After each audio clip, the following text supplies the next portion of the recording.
और इसी बीच एक और जानकारी, जहां पर कर्नाटक हिजाब मामले का अभी तक कोई हल नहीं निकला। हिजाब के सुप्रीम कोर्ट की बड़ी बेंच को भेजा गया है। तो देखिए, हिजाब मामले पर सुप्रीम कोर्ट के दोनों जजों का अलग अलग फैसला सामने आया। जस्टिस सुधांशु धूलिया ने कर्नाटक हाईकोर्ट का फैसला रद्द कर दिया है। लड़कियों की शिक्षा को ध्यान में रखा। जस्टिस सुधांशु धूलिया ने कहा, हिजाब पहनना धार्मिक स्वतंत्रता का मामला है। जस्टिस गुप्ता ने कहा। तो बड़ी जानकारी इस वक्त की, जहां बता दें सुप्रीम कोर्ट की बड़ी बेंच को भेजा गया है मामला। तो देखिए, अभी तक कर्नाटक हिजाब मामले में कोई हल निकलता हुआ नजर नहीं आ रहा है और इसी को लेकर हिजाब के सुप्रीम कोर्ट की बड़ी बेंच को भेज दिया गया है।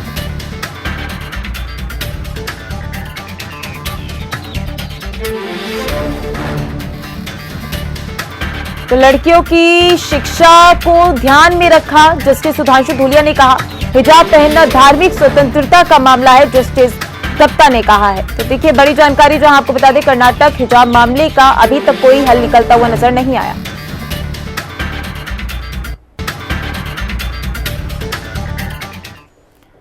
और इसी पर ज्यादा जानकारी के लिए हमारे साथ सीनियर कॉरेस्पॉन्डेंट आंचल यादव हमारे साथ जुड़ चुकी हैं। आंचल, क्या कुछ अभी तक जानकारी सामने आ रही है हिजाब मामले को लेकर?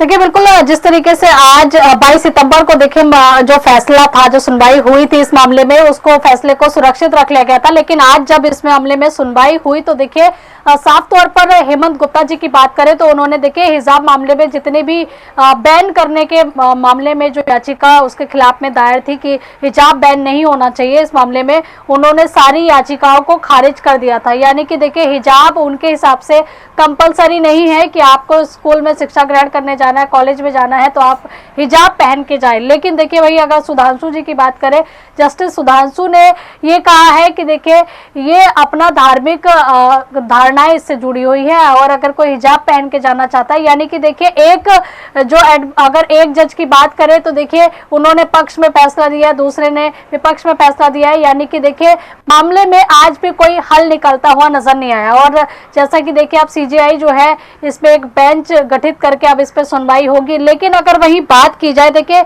हिजाब मामले में अभी भी जो कर्नाटक हाईकोर्ट का फैसला था और सरकार का आदेश जो है वो पूरी तरीके से लागू रहेगा, क्योंकि एक जज ने जो है याचिका को खारिज कर दिया है और दूसरे जज ने फैसले को रद्द किया है। यानी कि दोनों की ही राय जो है वो बिल्कुल एक दूसरे से अलग थी। इसलिए देखिए अब हाईकोर्ट का फैसला जब तक जारी रहेगा, जब तक किसी बड़ी बेंच को ये फैसला नहीं, तो जब तक बड़ी बेंच फैसला नहीं दे देती है। और अब इसमें जो पूरा का पूरा मामला है कहीं ना कहीं उलझ के रह गया है और अब जो बड़ी बेंच होगी वही इस मामले में सुनवाई करेगी। बिल्कुल आंचल, लेकिन कहीं ना कहीं देखिए जो समुदाय है वो तो अलग बयानबाजी कर रहा है, जस्टिस की तरफ से जो है अलग बयान सामने आ रहे हैं।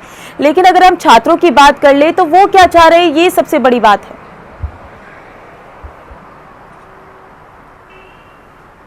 आंचल, देखिए अगर मुस्लिम छात्रों की बात करें तो देखिए वो जाहिर सी बात है, इसमें धर्म को देखते हुए जो है वो अपनी राय दे रहे हैं। उनका कहना है कि हमारे धर्म से जुड़ा हुआ मामला है और इसमें हिजाब बैन नहीं होना चाहिए कॉलेजेस में। लेकिन अगर वही उनकी एक टिप्पणी और है, उन्होंने कहा कि कोई पगड़ी पहनता है, कोई बिंदी लगाता है तो इन चीजों पर भी बैन होना चाहिए। यानी कि देखिए अब आरोप प्रत्यारोप जो है वो लगातार एक दूसरे के ऊपर लगा रहे हैं। लेकिन अगर वही बात की जाए तो सामान्य देखिए जो आम लोग हैं उनका ये भी कहना है कि एक यूनिफॉर्म स्कूल के लिए होती है, उस यूनिफॉर्म को पहना जाए, ना कि देखिए आप हिजाब पहन के आ रहे हैं, आप कुछ अन्य चीजें पहन के आ रहे हैं। यानी कि देखिए समानता का भाव जो है वो दिखना चाहिए शिक्षण संस्थानों में। और इसको देखते हुए ज्यादातर लोगों का ये मत है कि देखिए यूनिफॉर्म होनी चाहिए और बाकी की जो अन्य चीजें हैं वो पूरी तरीके से बंद होनी चाहिए, चाहे वो कॉलेज हो, स्कूल हो या शिक्षा के अन्य संस्थान हो।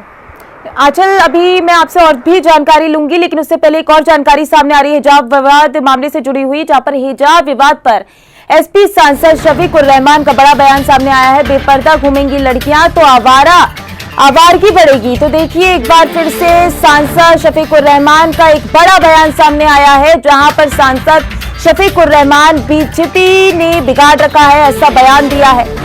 तो देखिए उन्होंने ये बयान दिया है कि बीजेपी ने सारा माहौल बिगाड़ रखा है, सांसद शफीकुर रहमान ने ये बयान दिया है। तो देखिए इसी बीच एक और जानकारी, हिजाब विवाद से जुड़ी हुई, जहां पर एक विवादित बयान देते हुए नजर आ रहे हैं सांसद शफीकुर रहमान।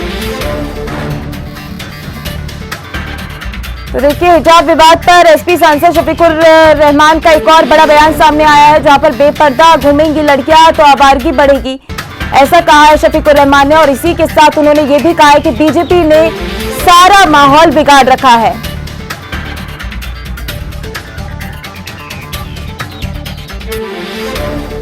और देखिए, आंचल यादव हमारे साथ लगातार बनी हुई है। आंचल, देखिए, इसी बीच एक और बड़ा बयान सामने आया है सांसद शफीकुर रहमान का कि बीजेपी ने सारा माहौल बिगाड़ रखा है।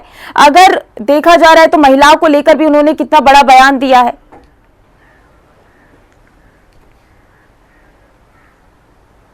बिल्कुल, देखिए कहीं ना कहीं देखिए, जैसा कि मैंने आपको बताया कि विजयपाल सिंह तोमर से हमारी बातचीत हुई अभी सुबह, और जब उन्होंने ये कहा कि देखिए, जब विदेशी महिलाएं जो है हिजाब को त्याग रही हैं और हिजाब को पीछे छोड़कर अपनी पहचान बनाने में लगी हैं, अपने अस्तित्व को जागरूक करने में लगी हैं, तो वही देखिए हिजाब जो है वो बंदिश बना हुआ है। कुछ राजनीतिक दल ऐसे हैं, उन्होंने साफ तौर पर टिप्पणी की कि धर्म के ठेकेदार हो या राजनीतिक दल हो, जो कि अपनी राजनीति चमकाने के लिए इसको धर्म से जोड़ते हुए देख रहे हैं। जबकि कुछ विशेषज्ञों का कहना है कि पहले हिजाब केवल बालों को बांधने के लिए इस्तेमाल हुआ करता था, जब रबर बैंड नहीं चला करती थी। लेकिन आज की तारीख में जब तमाम तरह की चीजें बालों को बांधने के लिए मौजूद है, तो आखिर हिजाब की जरूरत क्या है? आखिर हिजाब के जरिए महिलाओं से उनकी आजादी क्यों छीनी जा रही है? तमाम तरह के सामाजिक कार्यकर्ताओं की भी इस तरह की टिप्पणियां हैं, और ऐसे में देखिए तमाम हिंदू संगठन भी ये कहते हैं कि हिजाब के चलते महिलाओं को बहुत ज्यादा दिक्कतें होती है गर्मी में और अन्य चीजों में, तो इस वजह से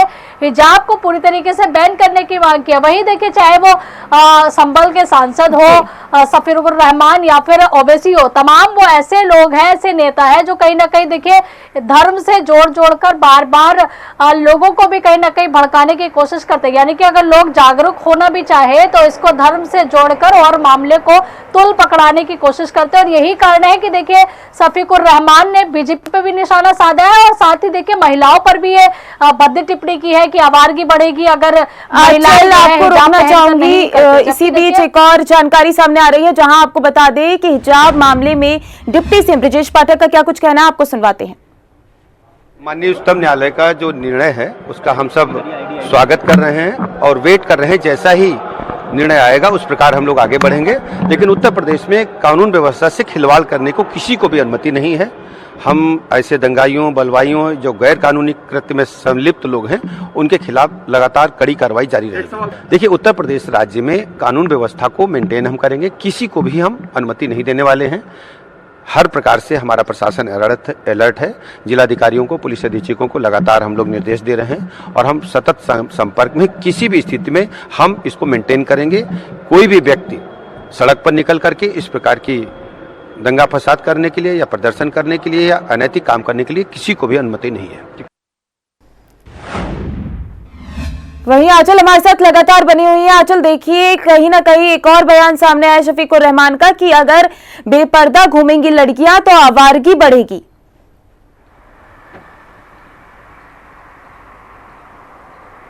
बिल्कुल, देखिए शफीकुर रहमान जो है लगातार अपने विवादित बयानों के चलते चर्चा में रहते हैं, और ये शायद उनकी आदत सी भी हो गई है, क्योंकि जब भी कुछ देश हित में कोई भी फैसला आता है उससे पहले भी ये टिप्पणी करते हुए नजर आए थे, चाहे शफीकुर रहमान हो या फिर अगर ओवैसी हो।